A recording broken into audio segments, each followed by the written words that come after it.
진스 시네마 리뷰. 오늘은 2001 스페이스 오디세이를 리뷰해 보겠습니다. 인류 진화의 서사시와 우주의 신비 라는 소제목을 달아보았습니다. 기본 정보는 장르는 SF 드라마고요. 국적은 미국과 영국, 개봉일은 1968년, 감독은 스탠리 큐브릭 감독이 되겠습니다. 주연은 케어 둘리, 게리 럭우드, 상영시간은 2시간 29분 됩니다. 수상은 미국 아카데미 시각효과상 등을 수상하였고, 평점은 인터넷 무비 데이터베이스 기준 10점 만점에 8.3점으로 높습니다. 원작 소설은 2001 스페이스 오디세이고요. 아서 클라크가 썼습니다. 시중에 번역되어 나왔으니까 한번 읽어보시기 바랍니다. 감독 소개하겠습니다. 스탠리 큐브릭은 혁신과 철학의 거장으로 유명합니다. 장르의 경계를 허무는 연출과 철저한 완벽주의로 유명하고, 주요 작품으로는 닥터 스트레인지 러브, 시계 태엽 오렌지 등 시대를 초월한 걸작들을 연출해 왔습니다. 이 2001 스페이스 오디세이는 아서시 클라크와 협업하여 과학적 사실성과 철학적 깊이를 결합한 SF 영화를 제작하였습니다. 기술적 혁신, 즉 특수효과, 촬영 기법과 사운드 디자인을 통해 영화 산업에 큰 영향을 미쳤습니다. 제목의 의미를 보겠습니다. 인간의 끝없는 탐험과 진화. 오디세이는 호메로스의 오디세이아에서 차용하였고, 인류의 장대한 탐험과 진화의 여정을 암시합니다. 2001년은 개봉 당시 미래를 배경으로 한 설정으로, 이 당시는 아직 달에도 가기 전이었습니다. 인류가 우주 탐험을 통해 새로운 단계로 나아간 시대를 상징합니다. 제목 자체가 우주적 차원에서의 인간 존재의 의미와 지적 진화에 대한 탐구를 함축하고 있습니다. 인류가 도구를 사용하기 시작한 원시시대부터 우주시대를 거쳐 초월적 존재로 변화하는 과정을 의미합니다. 줄거리는 간단히 말하면 인류의 기원에서 초월적 존재로가 되겠습니다. 새벽의 인간 The Dawn of Man은, 즉 원시 인류가 의문의 모노리스, 거대한 검은돌을 말하는데요. 모노리스를 발견하고 도구 사용을 시작하게 됩니다. 2001년은 우주시대를 상징하며 달에서 다시 발견된 모노리스, 즉 목성으로 향하는 우주 탐사 임무를 진행합니다.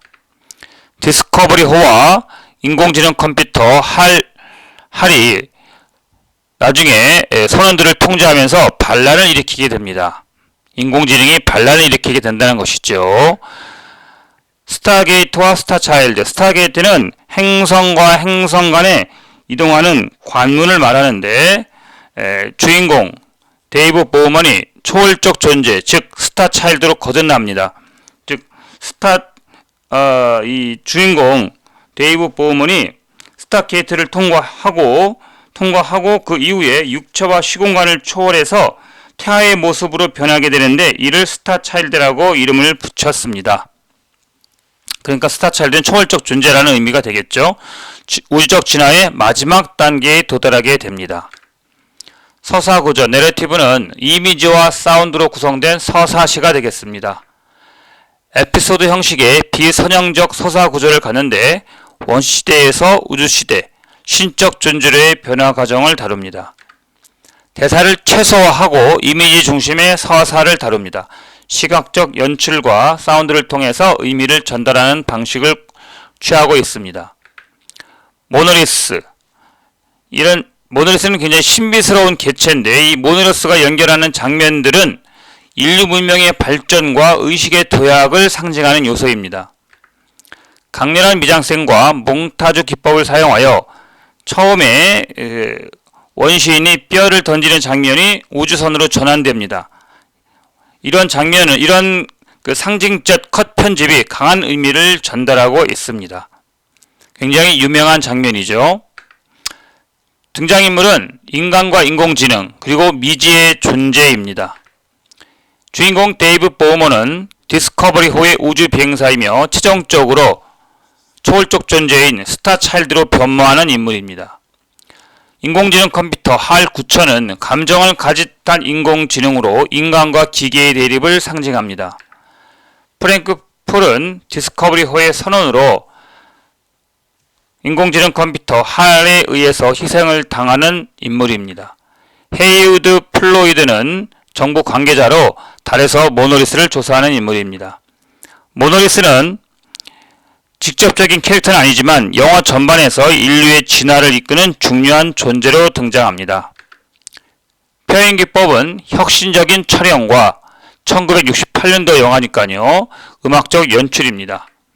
사운드와 이미지 중심의 내러티브로 기존 SF 영화의 전형적 대사 중심의 전개와 차별화가 되어 있습니다. 광대한 미장센, 세트 디자인과 실제 과학 연구를 반영한 사실적 우주를 연출하고 있습니다. 혁신적인 촬영 기법, 스테디캠이라든가 회전 세트라든가 슬릿 스캔 기법, 스타게이트 장면에서 이런 것을 활용하고 있습니다. 그리고 클래식 음악을 사용하여 리하르트 스트라우스의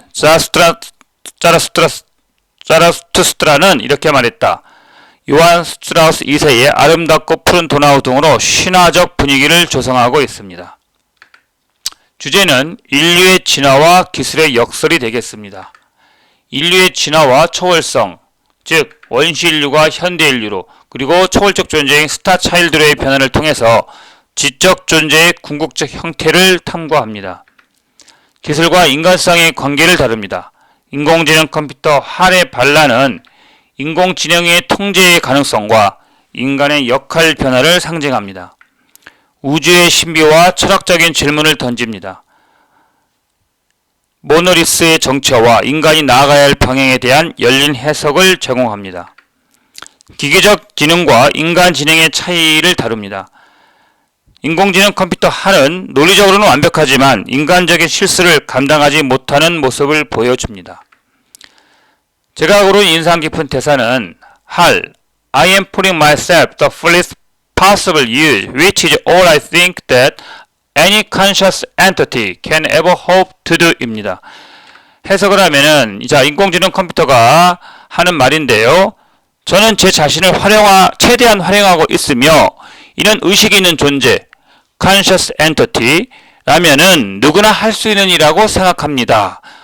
그러니까 이 말이 무슨 뜻이냐고 생각을 해보니까 할은 자기 존재의 이유가 최대한 활용되는 것이고 능력을 최대한 활용되는 것이고 스스로 의식 있는 존재라고 생각하고 있습니다. 그래서 자신의 목표를 스스로 설정을 하고 있습니다. 그래서 인간과 인공지능의 차이가 무엇인지를 우리로 하여금 고민하게 합니다. 평가는 SF 영화의 영원한 걸작으로 평가받고 있습니다. 영화사에서 가장 중요한 SF 영화 중 하나로 평가되고 있고요. 최초 개봉 당시 일부 관객에게는 어려운 작품으로 인식되었으나 이후에 평가가 수직 상승하였습니다. 개봉 연도가 1968년도였으니까요. 스타워즈, 인터스텔라 등 후대 SF 영화에 막대한 영향을 주었습니다. 비주얼과 내러티브가 혁신함을 보여주었는데 특수효과와 연출 기법은 지금도 유효한 교과서적인 사례라고 볼 수 있습니다. 영화 이상의 철학적 체험을 우리에게 던져줍니다. 단순한 SF 서사를 넘어서 인류 존재에 대한 깊은 질문을 던지는 작품입니다.